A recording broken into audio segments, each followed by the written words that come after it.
mon bonheur soit en lui. Je dois trouver mon bonheur à travers la parole. Et depuis quelques semaines, dans nos réunions de prière, on visite le psaume 119. L'auteur que j'ai baptisé l'amoureux de la parole de Dieu. Si je suis amoureux de Dieu, je devrais être amoureux de sa parole. Si je suis amoureux de Dieu, je devrais être amoureux.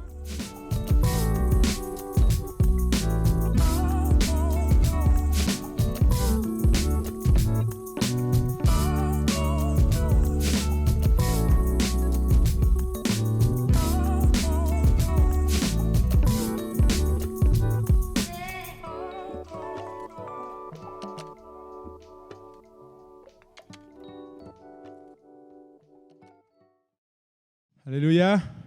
Excusez-nous, un petit peu de retard, un petit peu de problème technique. Donc, soyez bénis en ce dimanche de fête des mamans. Fête des mères. Absolument. Donc, on va avoir un puissant message. Moi, j'étais là ce matin. Pasteur Indira va nous apporter un message. Seul le cœur d'une maman peut comprendre le cœur d'une maman.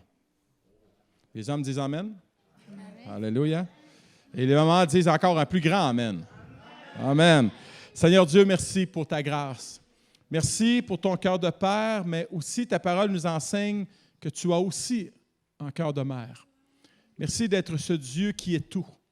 Et je prie ce matin que tu puisses disposer nos cœurs afin de recevoir le message en tant que maman, mais en tant que papa aussi. Alors, papa, que tu puisses bénir ce temps de louange afin que ce temps de louange prépare nos cœurs à être réceptifs au message de ta parole. Parce que, Seigneur Dieu, ce n'est pas n'importe quelle parole qui est prêchée. C'est la parole de Dieu.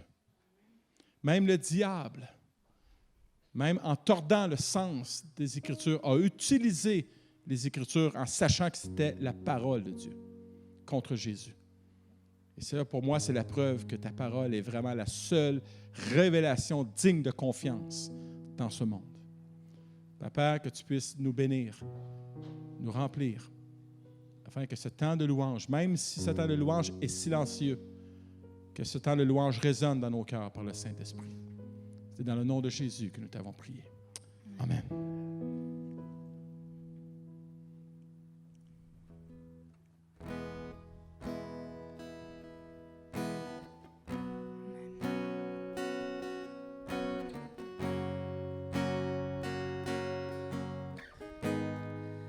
Aujourd'hui, nous allons encore chanter ensemble. Nous allons inviter la présence de Dieu parmi nous parce que lui seul sait comment transformer les cœurs, lui seul sait comment changer des vies. Amen.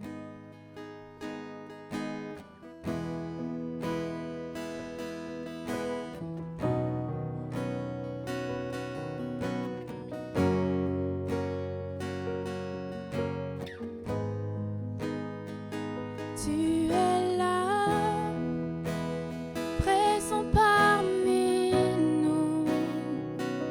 Je t'adore, oui je t'adore. Tu es là, agissant parmi nous. Je t'adore, oui je t'adore. Tu es là, présent parmi nous.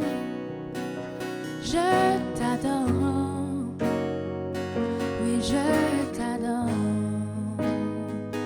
Tu es là, agissant parmi nous. Je t'adore, oui je t'adore. Un chemin au Père des miracles, tu tiens tes promesses, lumière dans les ténèbres, mon Dieu, c'est ce que tu es. Tu ferais un chemin au Père des miracles, tu tiens tes promesses, lumière dans les ténèbres, mon Dieu, c'est ce que tu es. Tu es là, transformant nos cœurs. Je t'adore, Oui, je t'adore. Tu es là, guérissant nos cœurs. Je t'adore. Oui, je t'adore. Tu es là, transformant nos vies. Je t'adore. Oui, je t'adore. Tu es là, tu restaures les cœurs brisés. Oui, je t'adore. Oui, je t'adore.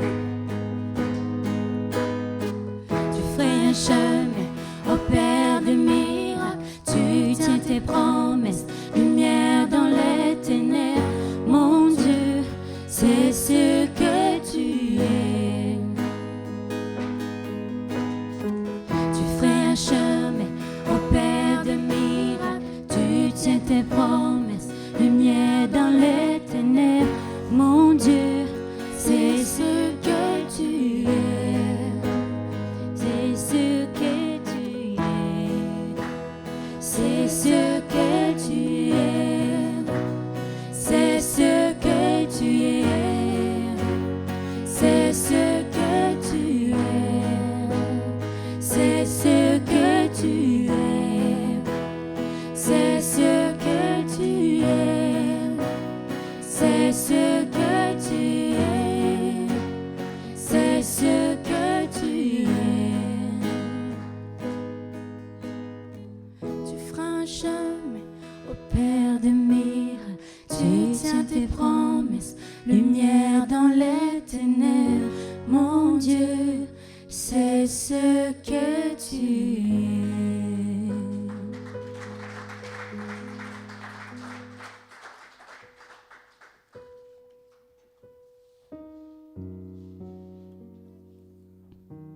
Alléluia. Nous allons chanter ce matin avec reconnaissance de tout ce que Dieu a fait pour nous, de tout ce que son Fils a accompli pour nous. Nous étions un cas perdu au désespoir dans l'obscurité. Lui, il a quitté toute sa gloire, il a quitté tout ce qui comptait. Il a dit que nous étions un cas qui valait la peine d'être sauvé par son sacrifice et par son amour. C'est pour cela que chaque personne d'entre nous puisse prendre le moment de réfléchir à quel point nous avons été graciés par son amour, qui nous a traités des personnes spéciales. Amen. Pour moi, tu l'as fait.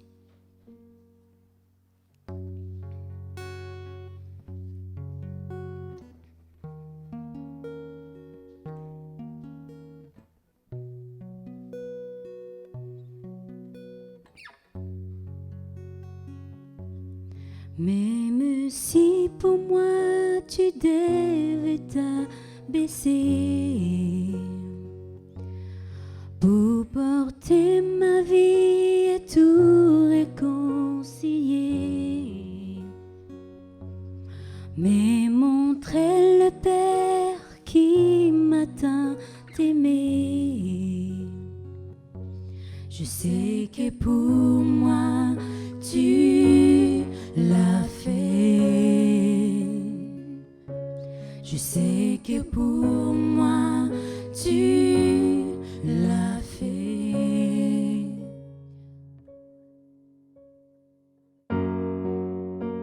Tiens toujours ses promesses, me couvrant des tendresses. Voici qu'elle est mon Dieu, car il fait toutes les choses nouvelles. Sa grâce est éternelle. Il a ouvert les cieux. Voici qu'elle est mon Dieu.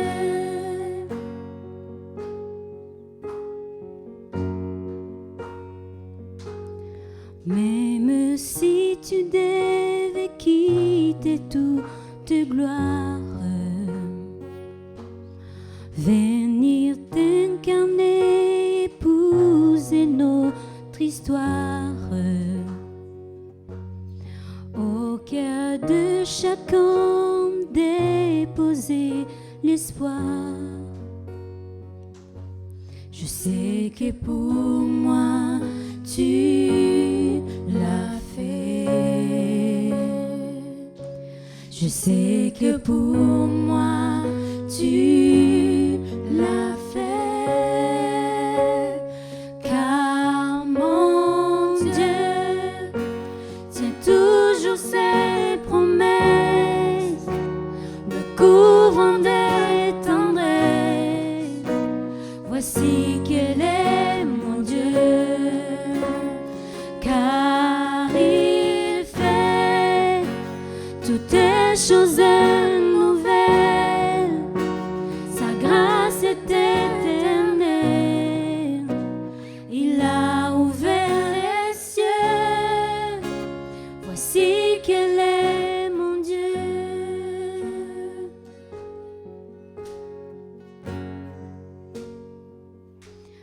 Même si la croix devenait ton fardeau, le poids de ce monde, l'oubli dans les tombeaux, pour essuyer toutes tes larmes et tout sanglot. Je sais que pour moi, tu l'as fait. Je sais que pour moi, tu l'as fait. Car mon Dieu, c'est toujours ses promesses, me couvrant de tendresse. Voici quel est mon Dieu, car il fait toutes les choses nouvelles. Sa grâce est éternelle. Voici il ouvert les cieux. Voici quel est mon Dieu.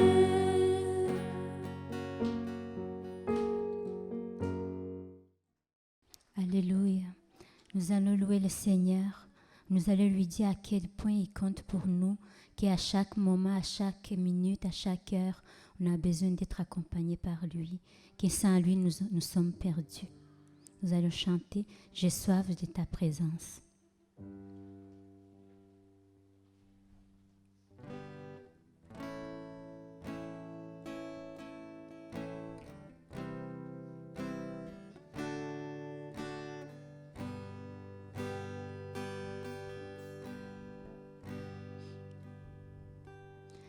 J'ai soif de ta présence, divin chef de ma foi.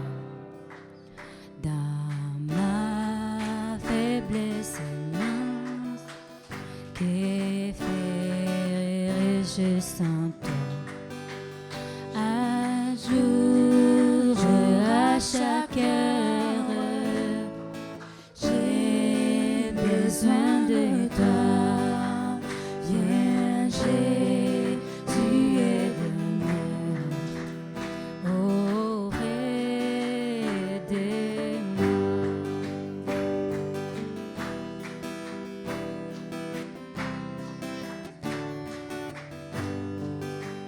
Pendant les jours d'orage, d'obscurité, d'effort, quand faiblit mon courage, que ferais-je sans toi? Chaque jour, à chaque heure, j'ai besoin de toi. Viens, Jésus, aide-moi.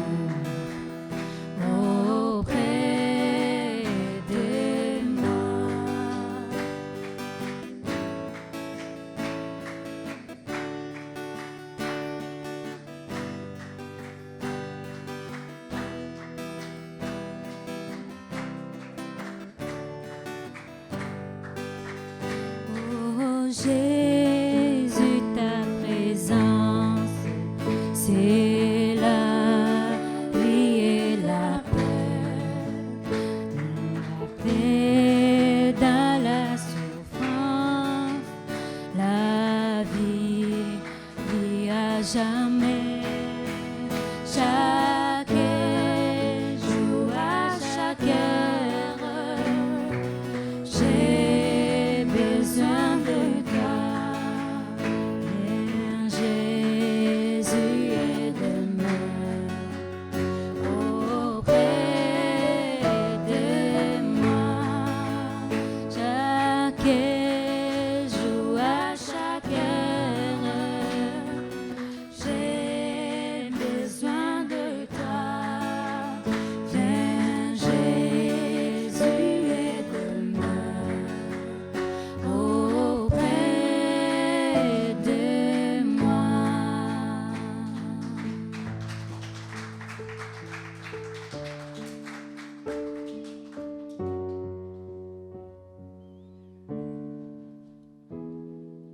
Alléluia, Seigneur. Seigneur Dieu, je prie que ce soit vrai, ces paroles. Chaque jour, à chaque heure, j'ai besoin de toi. Je prie que ce soit vrai dans nos cœurs.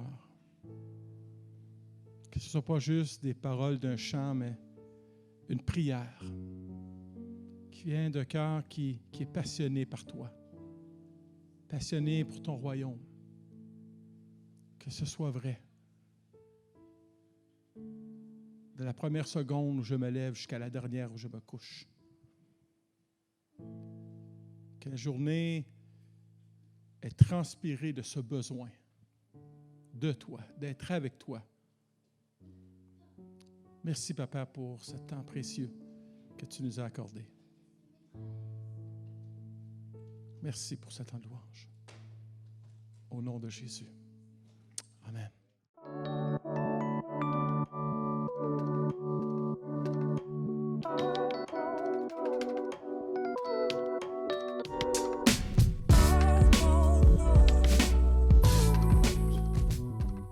Juste pour préciser quelques annonces, le présentiel ne commencera pas cette semaine pour la formation de disciples et la réunion de prière parce que, je veux établir un leader pour les réunions de prière en Zoom. Donc, mardi, on va avoir une discussion après la réunion de prière parce qu'il y a des gens qui vont vouloir rester en Zoom parce qu'ils sont quand même assez loin. Donc, le temps de tout ajuster les choses. Donc, cette semaine, ça va être en Zoom. Donc, à partir de la semaine prochaine, réunion de prière en présentiel ici et la formation de disciples aussi. Formation de disciples, il y a quelques personnes qui se sont déjà inscrites.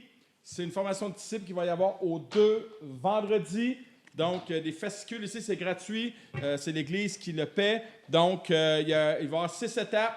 Votre vie en Christ, le chrétien rempli de l'Esprit, on va voir ce que c'est. Marcher avec Christ. Les caractéristiques d'un chrétien, c'est le plus épais de toute la gang.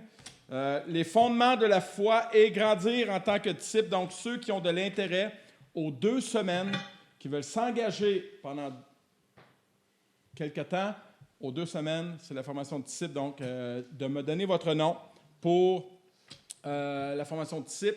Aussi, pour une petite précision, au niveau de la levée de fonds qu'on est en train de faire pour l'équipement pour aller live, à date, on a 1 400 $ de ramasser. Donc, de spécifier sur votre enveloppe pour qu'on puisse mettre les sous dans le bon département que c'est pour l'équipement live. Donc, nous, qu'on puisse le mettre dans le bon département. Et aussi, il va y avoir une vidéo de présentation la semaine prochaine. Il va y avoir un camp virtuel cet été pour les jeunes. Donc, pendant 3 semaines, 2 leçons par semaine par le web. Et il y aura aussi des prix de présence comme des bicyclettes et tout ça. On est en train de planifier tout ça pour les jeunes. Donc, on va prendre les inscriptions à partir de la semaine prochaine. Donc, voilà, c'était pour les annonces. Et moi, j'ai vu la vidéo avant vous, là, et vraiment, je ne suis pas une mère, mais c'est venu me chercher une petite larme ce matin. C'est vraiment touchant. C'est vraiment exceptionnel ce que les jeunes ont fait et surtout ce qu'ils ont dit. Donc, j'aimerais vous présenter les vidéos cadeaux pour les mamans.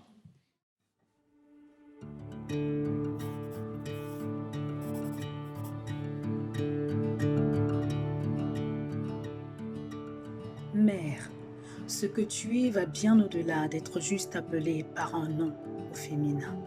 Et ce que tu es va bien également au-delà d'un simple projet d'âge. Ce que tu es va au-delà de porter un quelconque titre de 4 lettres. Jour de louange parmi tant d'autres, alors que je loue Dieu qui te rend capable de porter à bien au quotidien ce ministère d'être mère. C'est-à-dire être une amie de compagnie, être une conseillère, être une enseignante, être une oreille d'écoute et être une dépositrice de semences. Être guide, être lumière conductrice, être beaucoup de choses en même temps, à temps plein, 7 jours sur 7, de janvier à décembre, en toutes circonstances et toutes saisons. Être investi, corps, cœur, âme et esprit, ce vase qui est débordant de grâce pour elle et cette maison dont je fais partie. Ton ministère mérite louange et célébration, alors je loue. Je loue encore une fois Dieu et je te loue de te laisser façonner par lui chaque jour. Mère, je te loue et je loue ta foi aussi petite qu'une graine de sénévé, mais grande pour déplacer des montagnes. Mère, je loue ton courage qui ne laisse personne indifférent. Je loue en toi cette douceur qui fait ta force. Je loue ta patience, ta détermination de bâtir et ton désir de fructifier et grandir ce que tu as entre tes mains. Je loue ta résilience de persévérer. Je loue ton calme souvent incompris, mais nécessaire. Merci de croire en moi. Merci de vouloir mon bien. Merci de m'encourager à être la meilleure version de moi-même. Merci pour cet amour divin qui te va si bien. Merci pour l'aide que tu es pour moi et pour l'humanité entière. Merci pour ces beautés invisibles et visibles. Bref, merci pour tout. Merci pour sacrifier et de continuer de sacrifier pour que je sois pleinement celui ou celle que Dieu veut que je sois. Si je devais continuer, je ne m'arrêterais plus. Ces quelques mots pour honorer l'onction de ce ministère qui transforme et ont construit des civilisations entières et qui continue à bâtir le monde d'aujourd'hui et de demain. Mère, du plus profond de mon cœur, je te dis merci d'être et d'exister.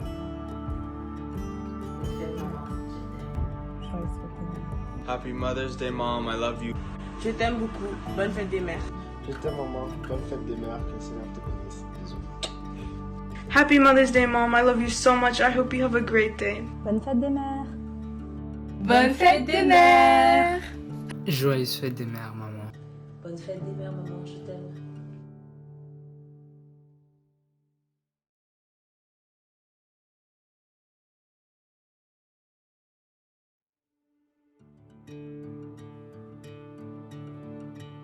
Amen. Merci. Merci beaucoup, Francine. Elle ne fait pas seulement que la louange, elle peut lire aussi très bien. Merci beaucoup. Puis on remercie parce que c'était des louanges qui nous ont mis vraiment au trône. Amen.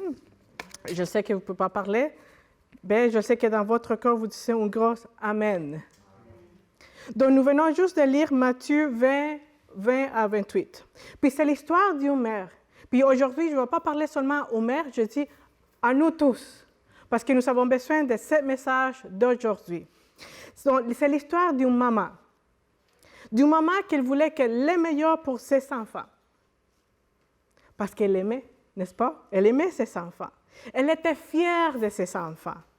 Elle avait que des grands rêves pour eux. Il avait une grosse ambition. Puis il disait, il est venu à demander à Jésus. Elle a fait une demande, puis une demande très, très audacieuse. Elle a dit, c'est quoi qu'elle a dit? Est-ce que mes fils peuvent avoir la place d'honneur dans les royaumes? Ce n'est pas de petits rêves que madame avait, n'est-ce pas? Mais on pourrait dire que c'est la même chose dans nos jours, parce qu'on peut penser, bien, c'est madame, écoute, elle a aussi à faire ça. Mais dans nos jours, nous vivons dans ce monde qui est ambitieux, comme madame a été. Nous voulons toujours savoir qui est le meilleur. Nous voulons toujours savoir qui est le plus rapide, qui est le plus intelligent, qui est le plus fort, le plus long, le plus riche. Même quand on est ici au Canada, on veut savoir à l'extérieur, dans l'autre pays, dans l'autre bout, qui est le plus, je sais pas moi, le plus riche dans le monde. Puis c'est pour ça que nous savons les Record Guinness. Est-ce que vous le connaissez? Oui. Parce que vous savez qui est le meilleur. Nous savons aussi nous regardons quoi? Le Super Bowl, parce qu'on veut savoir qui va être l'équipe gagnante. Puis c'est la même chose, Survivor. Si vous avez eu la chance, durant la pandémie, puis vous n'avez rien à faire, peut-être que vous avez engagé sur cette série parce que les gens veulent savoir qui va être le survivant sur l'île. Donc la vie, c'est vraiment gagner ou perdre. Moi, là, je vous confesse, je ne suis pas une fille très compétitive. Mais je connais quelqu'un qui sont très compétitifs. Puis je me rappelle très bien qu'on était un jour au camp, puis je me rappelle, je parlais à Pasteur Rock, puis Pasteur Juan était là, puis je disais, je ne suis pas compétitif, moi, je m'en fous, puis je me rappelle tellement que Pasteur qui disait, là, tu ne peux pas jouer en pensant que tu vas gagner. Tu sais, la vie est comme ça, il faut toujours aller pour gagner. Puis c'est vrai. On a toujours une ambition, puis Pasteur Juan, c'est la même chose. Moi, j'ai des ambitions, mais pas si compétitif. Donc, nous comptons toujours des points. Nous voulons toujours savoir qui gagne quand on joue à la maison. Nos enfants, des fois, ils se chicanent. Non, c'était moi, non, c'était toi, non, c'était moi, non, c'était toi. Parce qu'on veut toujours les meilleurs. Puis c'est les jeux dans la vie, peut-être, on pourrait dire. Qui est le meilleur? Puis c'est maman. Il voulait qu'elle ait le meilleur pour ses enfants. Il voulait qu'il soit gagnant. Il voulait qu'il aille tout. Puis c'est pour ça qu'il est allé à demander le service à Jésus. Elle était heureuse de le faire. Elle n'est même pas hésitée. Elle avait des grands rêves pour ses enfants. Malgré ce qu'on pouvait penser aujourd'hui, puis les gens à côté d'elle, elle s'en foutait. Elle voulait vraiment que ses enfants aillent bien. Elle avait des bons et des grandes ambitions. Puis quand on pense des ambitions, on pourrait dire peut-être que les ambitions, on a tendance à penser que c'est mauvais. Mais laissez-moi vous dire que les ambitions comme telles n'est pas mauvaises. Les ambitions, c'est vraiment avoir un fort désir pour le futur, pour l'avenir. Si vous n'avez pas des ambitions dans la vie, restez couché. Parce que vous n'allez rien faire dans la vie. Fait que les ambitions peuvent être positives ou négatives. Ça peut être bon ou ça peut être mauvais. Ça dépend où est-ce qu'on va canaliser nos ambitions. Puis aujourd'hui, ce matin, je vous demande, c'est quoi ton ambition dans la vie? À quoi rêves-tu? Quels sont tes espoirs, tes secrets quand tu dors puis tu penses, oh, j'aimerais faire cela, j'aimerais avoir cela. Je ne le sais pas. Il y a un écrivain britannique qui s'appelle George Bernard, qui nous rappelle qu'il y a deux tragédies dans la vie. Il y en a une que c'est perdre le désir de son cœur, puis l'autre, c'est de les gagner. Wow, c'est un paradoxe. Ou bien tu perds ton désir, ou bien tu le gagnes.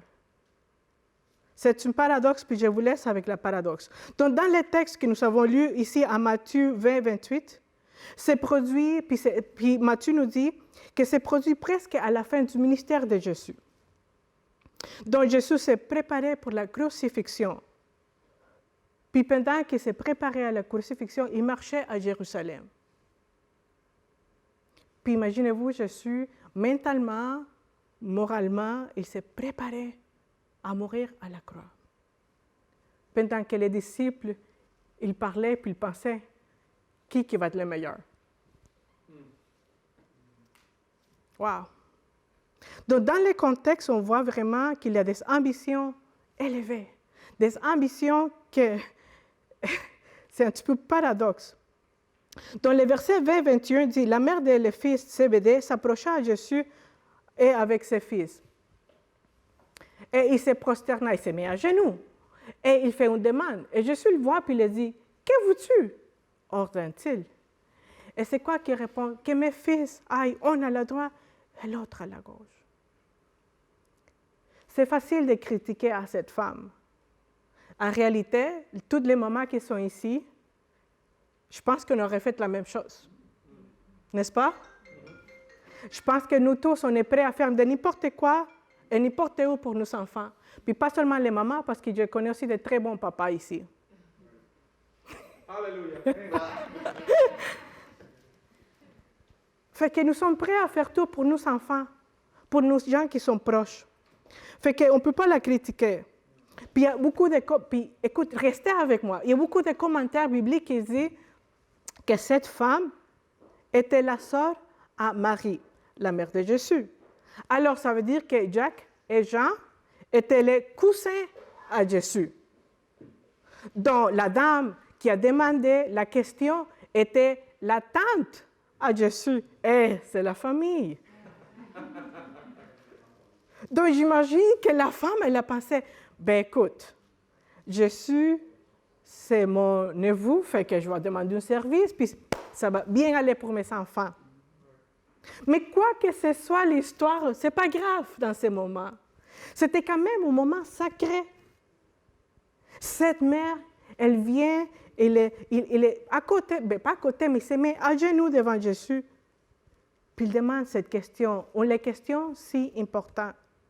Est-ce que mes enfants peuvent être à côté de toi? Puis quand je me mets dans le pied de maman, je me dis, ben c'est parce qu'il faut se rappeler que Jacques et Jean, ils avaient 25 à 30 ans. Ce n'étaient pas des enfants. C'était peut-être des hommes de 6 pieds, je ne sais pas moi, mais tu sais, j'imagine la maman avec 2 hommes à côté. Est-ce que mes enfants peuvent avoir de la place? Mais c'est ça qui est arrivé. Sa maman aimait ses enfants. Puis elle voulait que ses enfants soient au royaume, puis qu'ils aient une place au royaume. Puis quand on lit les textes, au début, laissez-moi vous dire que j'étais un petit peu... Au début, quand on lit, on dit « Waouh, mais elle a du code, la madame, pour demander cette question. » Puis on peut même se fâcher, mais là, elle était tellement égoïste. Mais on se rappelle que nous, étant que parents, on veut le mieux, puis on essaye de faire, étant que maman, on veut que les rêves de nos enfants soient moldés dans une boîte. Puis on veut mettre nos enfants dans une boîte, puis dire « Et voilà, tu vas faire ci, tu vas étudier là, tu vas faire... » Ça ne marche pas comme ça. Puis c'est la même chose pour nous. On veut mettre nos ambitions, nos rêves, notre propre désir, puis que ça ne s'aligne pas peut-être avec les désirs de Dieu. Puis vous voyez, dans l'Évangile, ça répète constamment que les disciples se chicanaient pour savoir qui était le mieux, qui était le meilleur, qui était le premier. Les disciples voulaient toujours avoir à l'avance. Puis vous voyez, le problème, c'est un problème fondamental en tant qu'homme, en tant qu'humain. Nous sommes tous pareils. Jacques et Jean ont surestimé, écoutez-moi bien, ils ont surestimé les coûts de suivre à Christ. Et ils ont surestimé leur propre importance. Wow! Ils n'ont même pas demandé de travailler au royaume. Parce que ça aurait été même mieux. Tu sais, de dire, OK, Jésus, peux-tu me donner un travail au royaume, au moins? Non! Ils ont demandé la place d'honneur. Wow! Peut-être qu'ils se sont dit, on est les cousins, on était avant Pierre, avant les autres, fait qu'on a le droit. Ils voulaient bypasser. Puis la réponse, c'est quoi la réponse de Jésus? Puis on voit vraiment que pour les ambitions élevées, nous avons aussi un prix élevé. Le verset 22-23 nous dit, Jésus répondit, « Vous ne savez pas ce que vous demandez, vous pouvez boire de la coupe et que je dois boire. »« Oh oui, nous le pouvons, dirent-ils. » Elle leur répondit, « Il est vrai que vous boirez ma coupe, mais pour ce qui est d'être assis à ma droite et à ma gauche, cela ne dépend pas de moi, mais ça sera donné à ceux qui mon Père a réservé. » Wow! Donc Jésus ne rapproche pas la mère. Elle n'a jamais fait ça. Non plus les fils. Mais non plus, il n'a pas nié le fait que le royaume de Dieu allait venir. Et que peut-être il aura une place d'honneur. Elle n'a pas parlé de ça. Puis si on veut mettre à côté les motifs égoïstes de la femme, on pourrait dire, ben, j'aurais fait la même chose. Puis peut-être pas pour mes enfants, mais pour moi aussi, j'aurais peut-être demandé, je peux être à côté de toi, Jésus? Je t'aime, je veux être à côté de toi. Puis Jésus lui a demandé, à place, il demande, est-ce que tu peux boire de la coupe? Puis c'était quoi la réponse? OK, oui, je peux le boire, Jésus. Je suis prêt. Il était vraiment sûr d'eux-mêmes. Il était courageux. Mais franchement, il n'était pas trop intelligent. Il ne savait pas qu'est-ce qu'il demandait. C'est genre dire, puis je ne connais pas beaucoup le Super Bowl, mais c'est genre dans ce sens, puis pasteur pourrait nous dire, c'est comme s'il voulait être les New York Giants, les gagnants avant le Super Bowl, avant même la dernière semaine ou même avant de gagner la coupe. Ils débordaient de la confiance en eux-mêmes. Donc parfois, on est tous pareils, parce que c'est facile de juger les gens dans les textes, n'est-ce pas? C'est facile à juger les gens à l'extérieur, puis dire, ah, ça se peut-tu que cette personne a fait ça? Mais si on se regarde dans le miroir, peut-être qu'on est presque pareil. Nos perspectives, des fois, puis laissez-moi vous dire, des fois, on est absurdes. Nous oublions nos limites et nous oublions que nous sommes des humains et nous avons des conditions aussi. Il y a un boxeur que peut-être que vous le connaissez, il s'appelle Mohamed Ali. Puis il était dans son avion, puis la hôtesse lui demande, s'il vous plaît, imaginez-vous, il est assis, s'il vous plaît, monsieur Ali, il faut boucler sa ceinture. Il a répondu, Superman n'a pas besoin de ceinture de sécurité. Puis l'hôtesse se pêche, puis il dit, ben, c'est parce que Superman n'a pas besoin d'un avion. Ouch! J'imagine que les égos, ça fait mal. Jésus ne refuse pas la maman, non plus le fils. Il ne rabaisse personne. Il aurait pu dire, mais oublie ça, la place à une heure. Qui es-tu? Mais au contraire, il met la barre plus haut. Tu veux t'asseoir avec moi? OK, viens.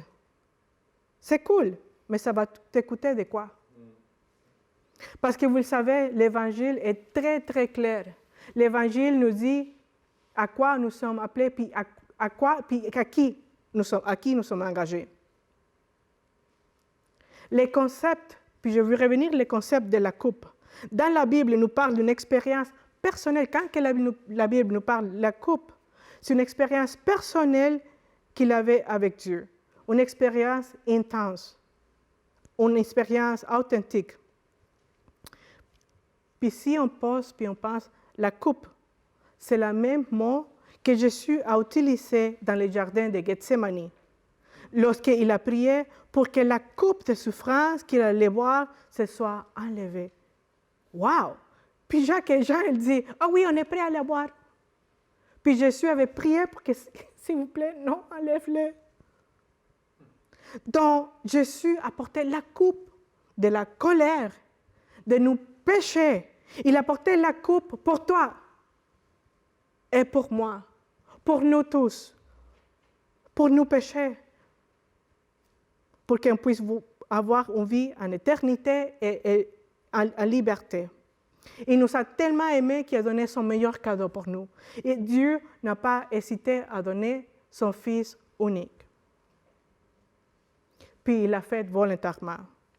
Dans les versets précédents, puis je vous invite à le lire chez vous parce que vous aurez plus le temps, Matthieu 27, 19, Jésus avait expliqué aux disciples, lorsqu'il irait à Jérusalem, il sera trahi, arrêté, faussement accusé, moqué, battu, craché et finalement crucifié.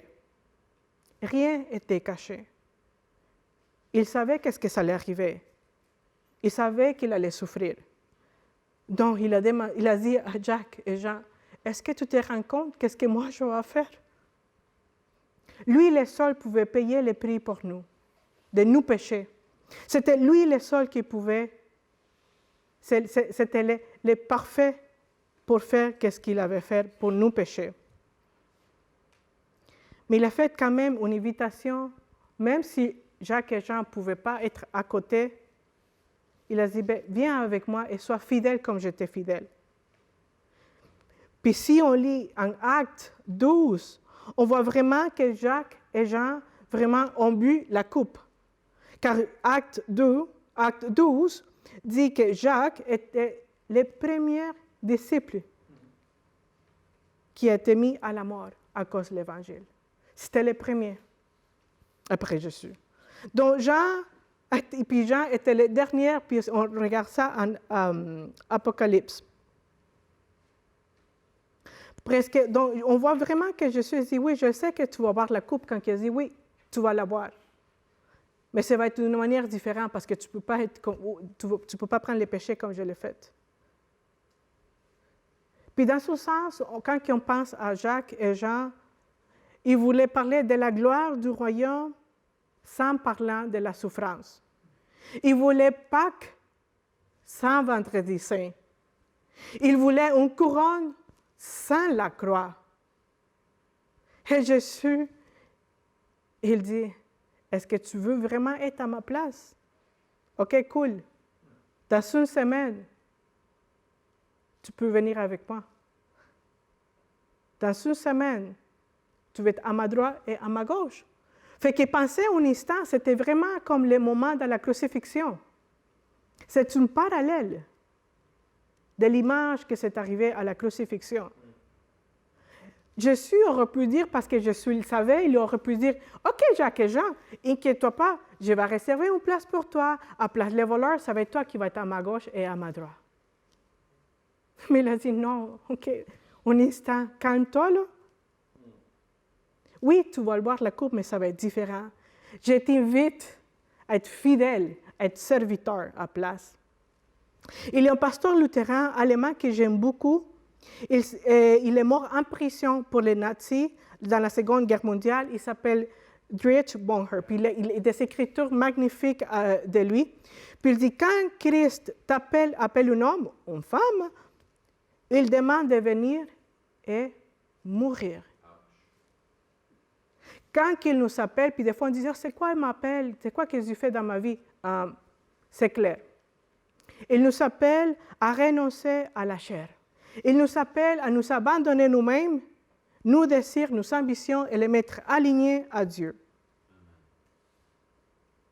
Donc aujourd'hui, je vous demande, êtes-vous prêts à sacrifier ce qui est le plus cher pour votre vie, pour avoir une récompense, la vraie récompense? Puis je le sais que ce n'est pas des mots légers. Puis pour moi-même, je me prêche pour moi-même. Ce n'est pas des mots très à la légère, comme on le dit en anglais, c'est light. Mais nous avons une récompense, le royaume de Dieu. Puis Jésus répond aussi à Jacques et Jean, ce n'est pas à moi de garder la place au ciel ou au royaume, à la table, c'est à Dieu. Mais assure-toi d'y être. Sois prêt, parce que la venue de Jésus s'en vient. Sois prêt, parce que c'est une vérité. Engage-toi. Puis vous voyez, nous avons une ambition élevée, nous avons un prix qui est quand même élevé, puis nous avons une norme étant que chrétien aussi qui est élevée. Les versets 24 et 28 nous dit, les 10, en parlant des disciples, ayant entendu cela, fait que le contexte, ils virent la mère, les fils, ils furent indignes contre les deux frères. Jésus l'appelle et dit, vous savez que les chefs des nations, les Tyréens et ces grands avertissent, il ne sera pas de même au milieu de vous. Mais,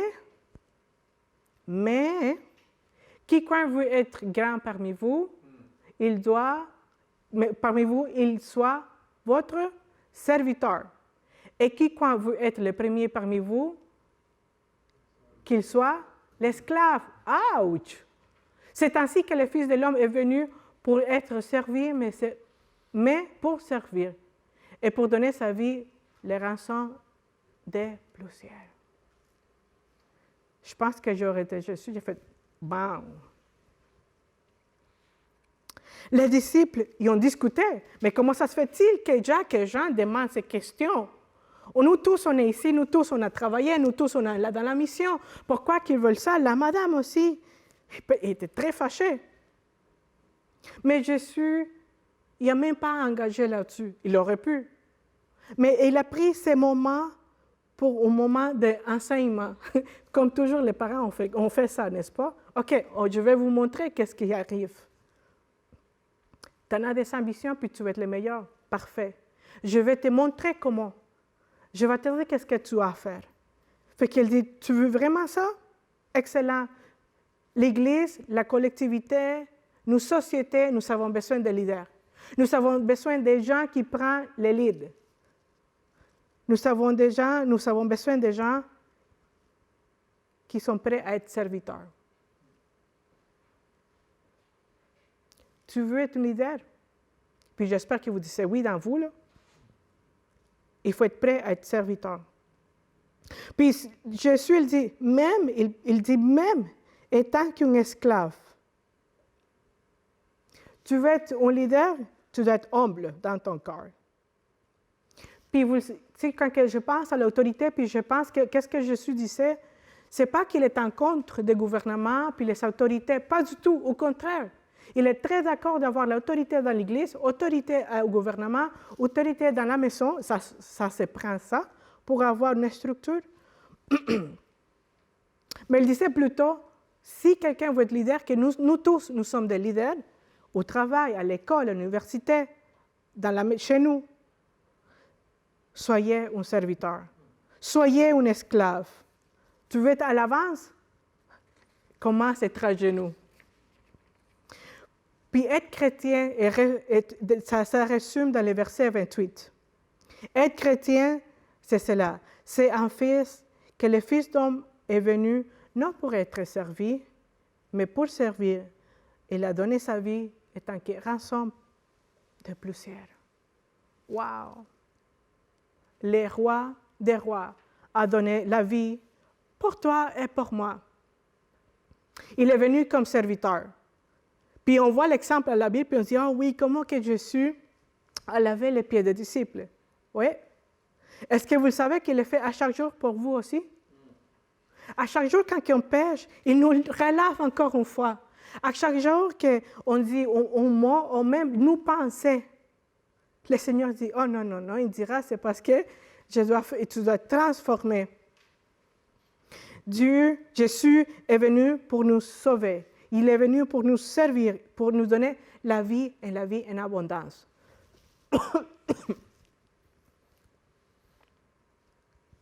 Être chrétien, et ça vient en résumé, servir.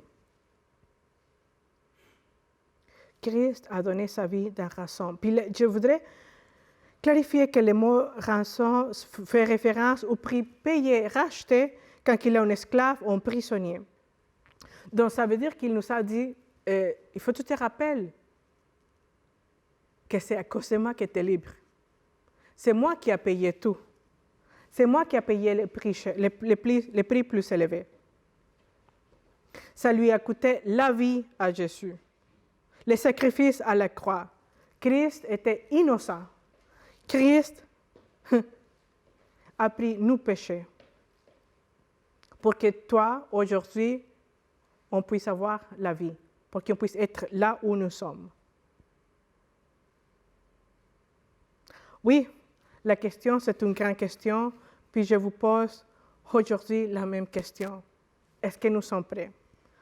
Est-ce que nous sommes prêts vraiment, étant que maman, étant que papa, étant que leader, étant que serviteur, sommes-nous prêts vraiment? Es-tu capable de prendre ta croix? Es-tu capable vraiment de t'abandonner à Dieu?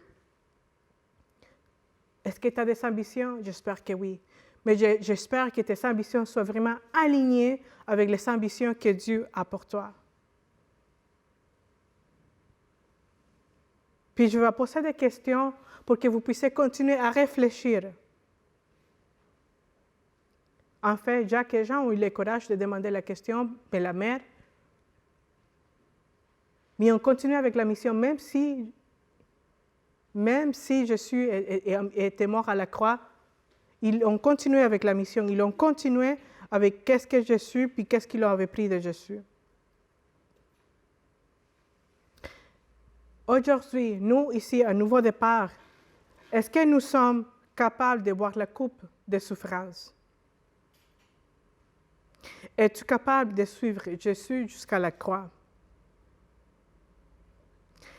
Es-tu prêt à suivre le plan de Dieu?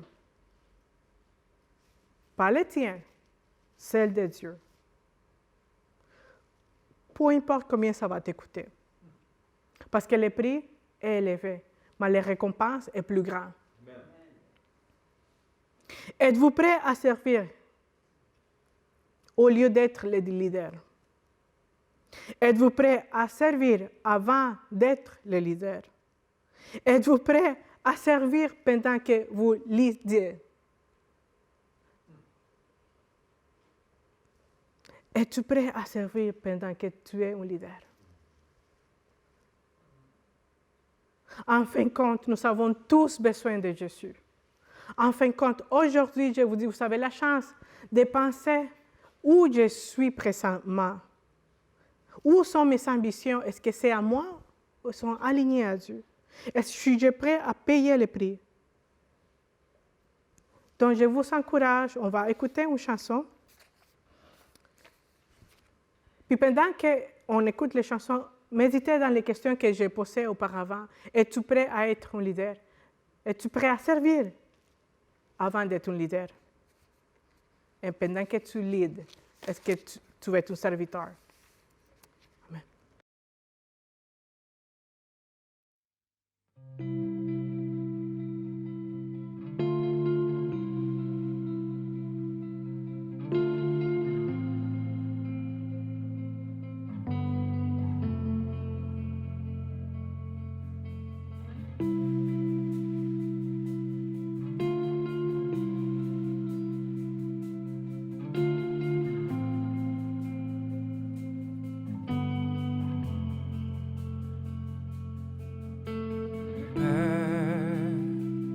Je n'ai qu'un désir,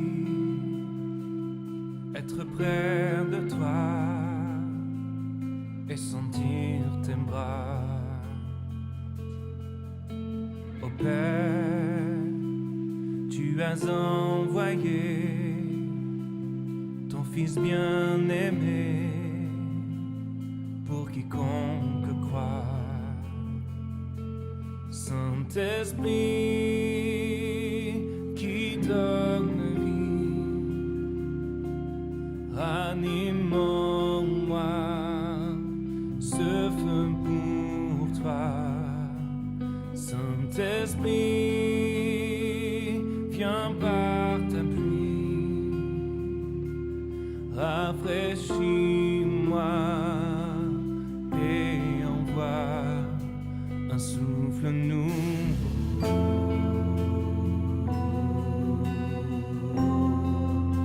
Un souffle nouveau.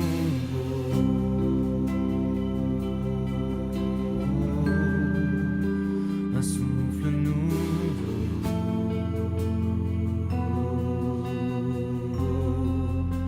Un souffle nouveau.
Amen.